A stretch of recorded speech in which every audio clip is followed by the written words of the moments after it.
નમસ્તે વિદ્યાર્થી મિત્રો, ન્યૂ વિઝન ઓનલાઈન ક્લાસમાં તમારા સૌનું સ્વાગત છે.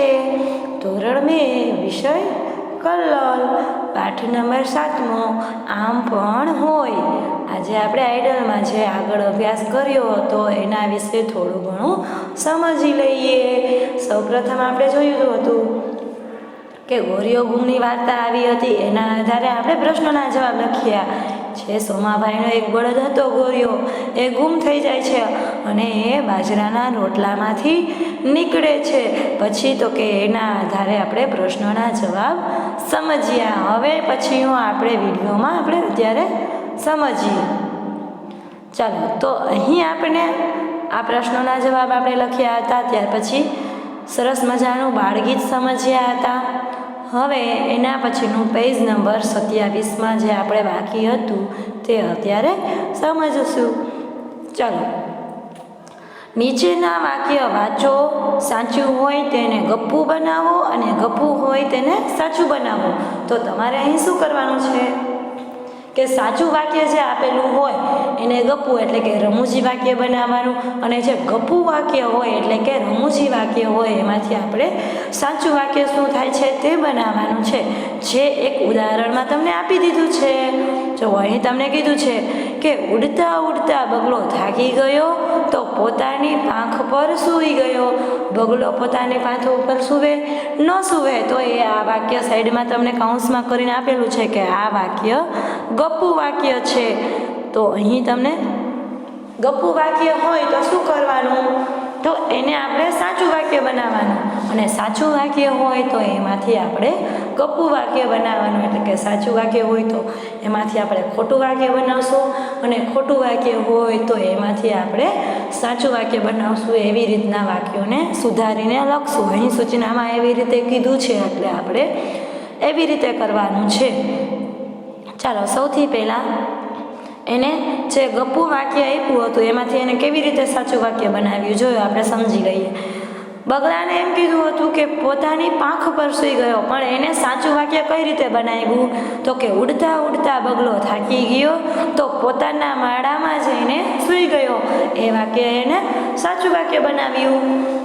એવી જ રીતે પેલું, ઘોડાની પૂંછડીમાં હાથી સંતાયો. ઘોડાની પૂંછડીમાં હાથી સંતાઈ શકે નહીં, તો આ વાક્ય ગપ્પુ એટલે કે ખોટું વાક્ય છે. તો એનું આપણે સાચું સુધારીને લખશું કે ઘોડાની પૂંછડીમાં મચ્છર સંતાયો, અને લખશું કે સાચું. ત્યાર પછી બીજું, આકાશમાંથી દૂધપાકનો વરસાદ વરસ્યો. આકાશમાંથી દૂધપાકનો વરસાદ ન વરસે તો શેનો વરસાદ વરસે, તો કે પાણીનો. તો અહીં આપણે સાચું પહેલાં તો આ વાક્ય છે એ ગપ્પુ વાક્ય એટલે કે ખોટા પ્રકારનું વાક્ય છે. તો પહેલાં આપણે બીજા નંબરનું વાક્ય છે એની બાજુમાં કૌંસમાં લખશું ગપ્પુ. ત્યાર પછી તો કે હવે એને આપણે સાચું બનાવશું. આકાશમાંથી પાણી વરસાદ રૂપે વરસ્યું, એટલે એ વાક્ય થયું સાચું વાક્ય. ત્યાર પછી ત્રીજું વાક્ય, પંખીઓ આકાશમાં ઉડે છે. તો પંખીઓ આકાશમાં જ ઉડે એટલે આપણે અહીં લખશું કે આ વાક્ય સાચું વાક્ય છે. ત્યાર પછી હવે એને આપણે ગપ્પુ બનાવવાનું છે. જે વાક્ય સાચું છે એને આપણે ગપ્પુ બનાવવાનું છે, અને ગપ્પુ હોય એને આપણે ફરીથી સુધારીને સાચું લખવાનું છે. તો હવે આ વાક્ય પહેલું એવું આવ્યું કે સાચું જ છે, પંખીઓ આકાશમાં ઉડે. તો હવે આપણે એને ગપ્પુ એટલે કે ખોટું બનાવશું. તો હાથી આકાશમાં ઉડે એ છે એવું વાક્ય બનાવી તો એ ગપ્પુ વાક્ય બની જશે. તો એવી રીતે આપણે લખશું હાથી આકાશમાં ઉડે છે. હવે ચોથું વાક્ય, ખિસકોલીએ મારું બિસ્કિટ લીધું. ખિસકોલીએ શું લીધું, તો કે મારું બિસ્કિટ લીધું. તો એ સાચું જ છે, ખિસકોલી હોય એ બિસ્કિટ લે. ત્યાર પછી એને આપણે ગપ્પુ બનાવવાનું છે. તો ખિસકોલીએ મારું બેટ રમવા લીધું એવું બનાવશું એટલે એ ગપ્પુ વાક્ય બની જશે.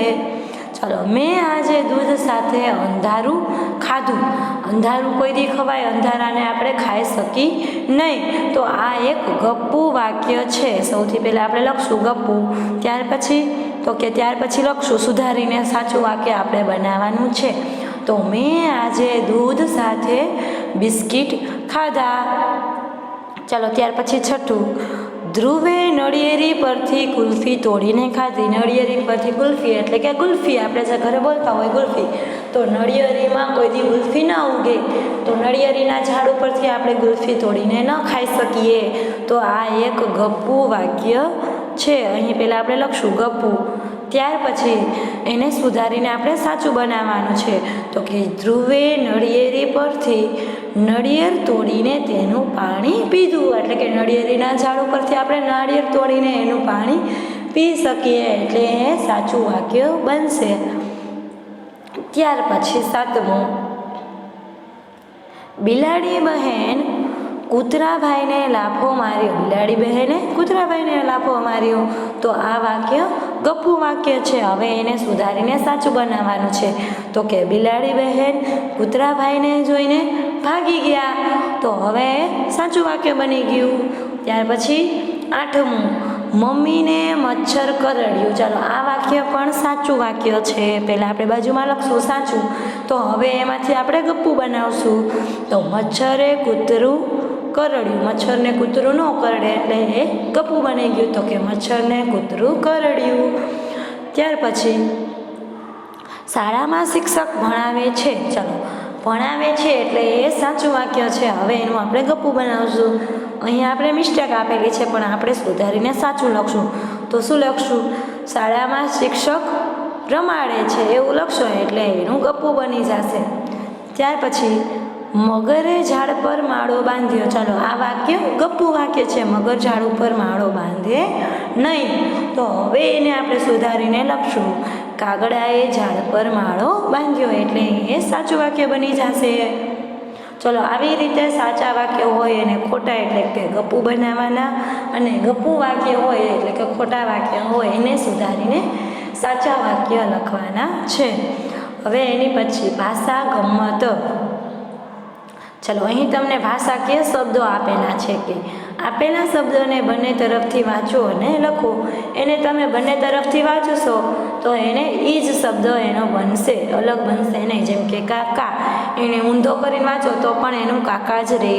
એવી રીતે એને તમે શું કીધું છે કે બંને તરફથી વાંચો, સવડું કે ઊંધું, તો એનો શબ્દ ઈ ને ઈ જ રહે છે. એનો શબ્દ બોલવામાં કાંઈ ફેર પડતો નથી.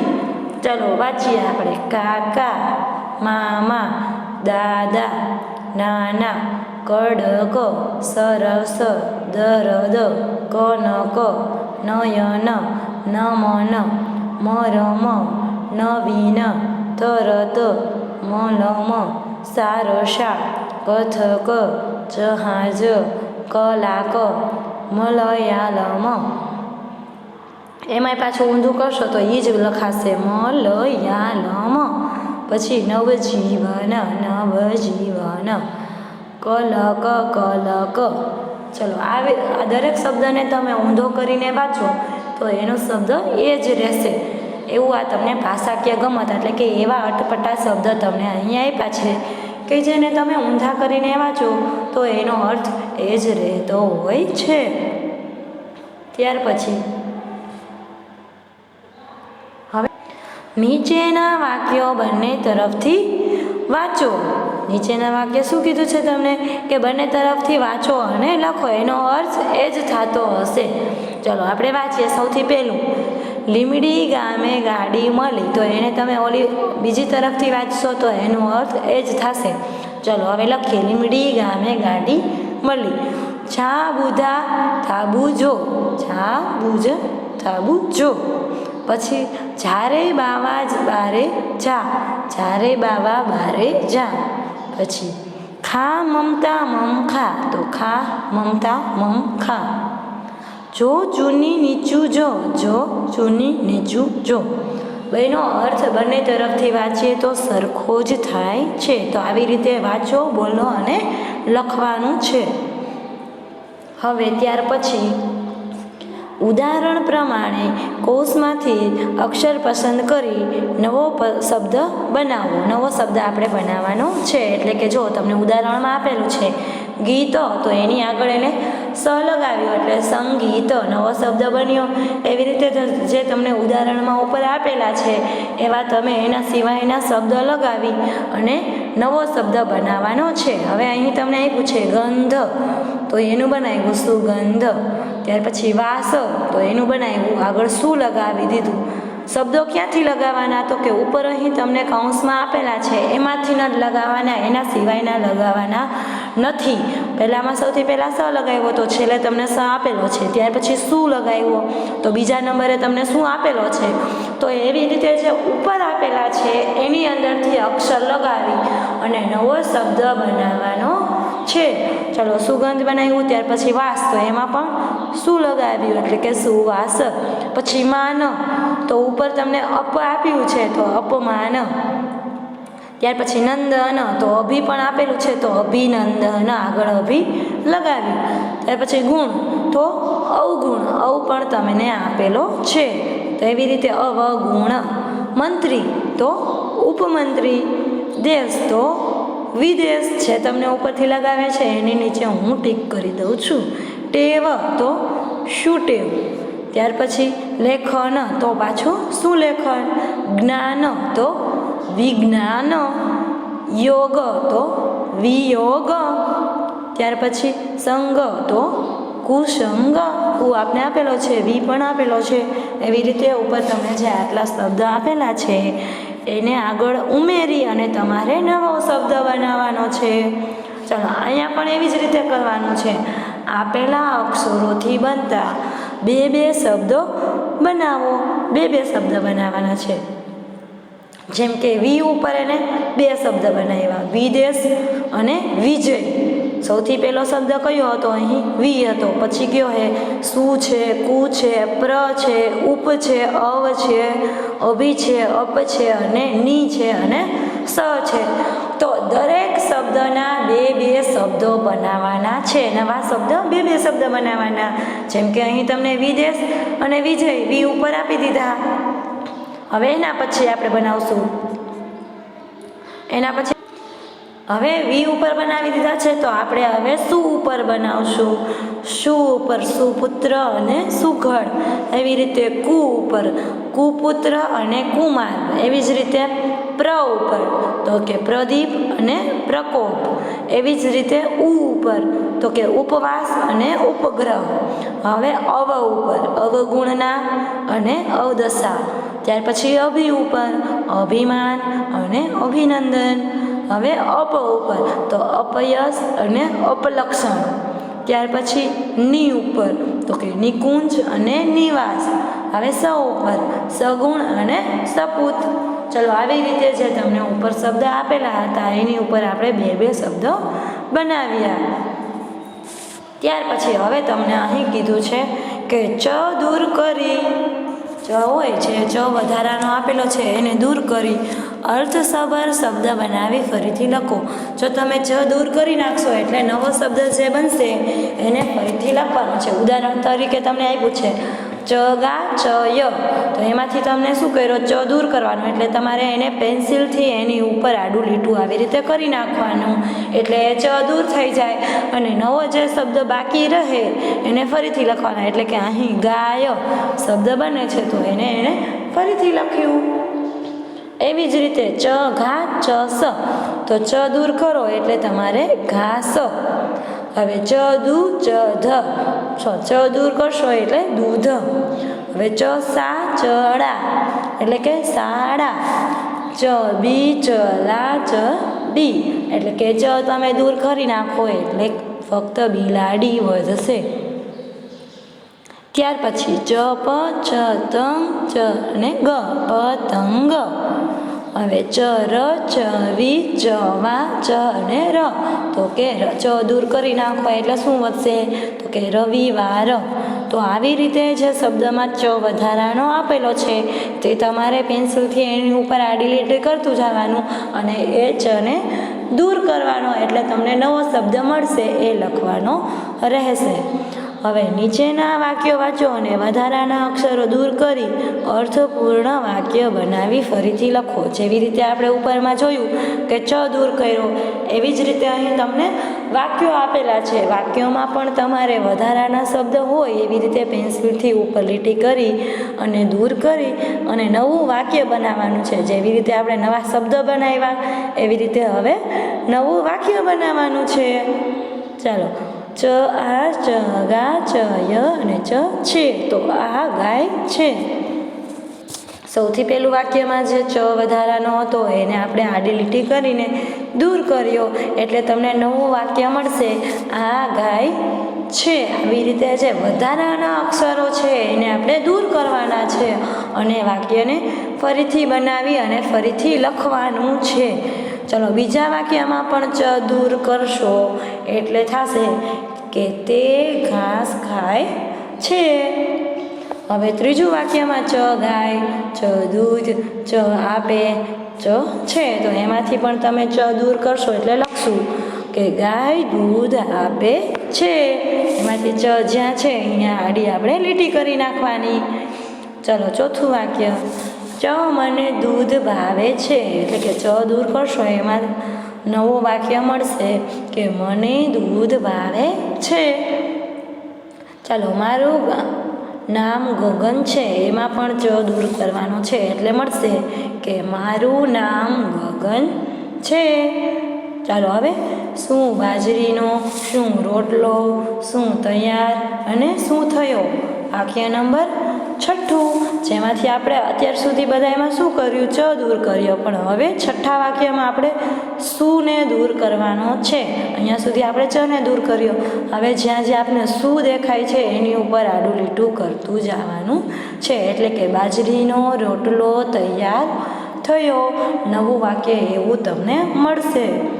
ત્યાર પછી હવે તમારે શું કરવાનું, સાતમા વાક્યમાં પ્ર ગોવાળિયો, પ્ર પાછું શું છે તો કે અહીં તમારે પ્ર દૂર કરવાનો છે. અહીં સુધી આપણે ચ શું હવે પ્ર દૂર કરવાનો છે એટલે તમને વાક્ય નવું મળશે કે ગોરિયો રોટલામાં બેઠો હતો. છે તમે પ્ર હોય એની ઉપર તમે આમ આડી લીટી કરતા જશો એટલે નવું વાક્ય મળશે કે ગોરિયો રોટલામાં બેઠો હતો. હવે ત્યાર પછીનું 8મું વાક્ય, એમાં તમારે સા દૂર કરવાનો છે. સાના જ્યાં જ્યાં સા આપેલો છે એ તમારે દૂર કરવાનો છે. એટલે કે સા ઊંડી, સા બીક છાડી, સા ધો કરણ માડી, સા બકણુડી, સા છુડી. સા અને ડી અને ક ત્રણેયમાં લીટી કરવાની છે. એટલે કે સા, ક અને ડી એમાં તમને લીટી કરશો એટલા શબ્દમાં તમારે આડી લીટી કરતી જવાની છે. એના સિવાયના શબ્દ હોય એ એમને એમ રહેવા દેવાના. એટલે તમને મળશે કે હું બીજા ધોરણમાં ભણું છું. સા, ક અને ડી ત્રણેય ઉપર આડી લીટી કરતી જવાની રહેશે. ત્યાર પછી આ રતા અમારું આ ઘર આ છે. એમાં તમારે પહેલાં તો આ પહેલો શબ્દ આ છે એ રાખવાનો છે. એના સિવાયનો આ છે એ ભૂસી નાખવાનો છે અને ર ભૂસવાનો છે, તા ભૂસવાનો છે. એટલે કે આ મારું ઘર છે એવું વાક્ય બનશે. ત્યાર પછી કકુ કત કરો કદો કડે ક છે. હવે એમાં પાછું ક ઉપર આડું લીટું કરવાનું છે પણ પેલું કુ રાખવાનું છે. ખાલી ક ઉપર જ આડું લીટું કરતું જવાનું છે. એટલે કે કૂતરો દોડે છે. આવી રીતે તમને નવું વાક્ય મળશે. તો આવી રીતે વધારાના શબ્દ જે આપી દીધા છે એની ઉપર તમારે આડી લીટી કરવાની અને ત્યાર પછી નવું જે વાક્ય બને, સાચું વાક્ય બને એ તમારે શોધીને ફરીથી લખવાનું છે. હવે અહીં સુધી આપણે પેજ નંબર 30 સુધી જે ભણ્યા તે તમારે આઈડલમાં સારા અક્ષરે પૂરવાનું રહેશે અને ત્યાં સુધીનું તમારે હોમવર્ક કરવાનું છે. હોમવર્કના ફોટા ન્યૂ વિઝન સ્કૂલના મોબાઈલમાં તમારે મોકલવાના રહેશે. થેન્ક યુ વિદ્યાર્થી મિત્રો.